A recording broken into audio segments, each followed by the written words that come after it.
Pháp trẻ đó. Ơi, cho gì cái gì cái gì ta trả lời mà có thể to.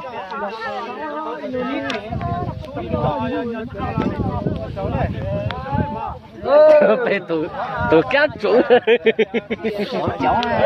Tụ chiều nó phải chứ nữa. Cái gì điện thế này kìa, từ sát thế này.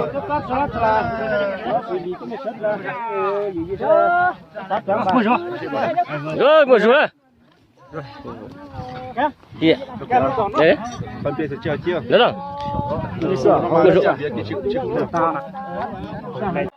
Cha chế ta là ta là chưa lút thành chỉ mua chơi nó mỏi muốn nó ra hàng nên nó thôi nó giờ nữa hôm nay chưa lúc mà nó phải chế ta xem mà chưa lút thôi là đúng là món ra hàng nó thôi nó còn nên nó các cơ chứ lòi dễ chăng ơi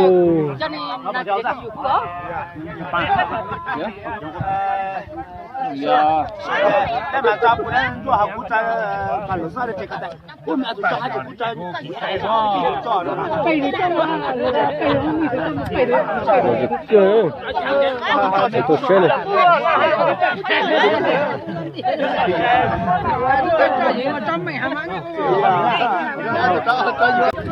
luôn nó mỏ ra ta sẽ mà tụi nó ra tôi sẽ là chỉ một đây này này để mình mí lên nó ra tụi nó để chết xé nó này sẽ luôn lên nó sao thôi chứ lo gì chứ lo đi ha ta sẽ mà giờ tôi có chỉ một đây hơi này này ta cho tới chiều nó mua tôi khó nó nữa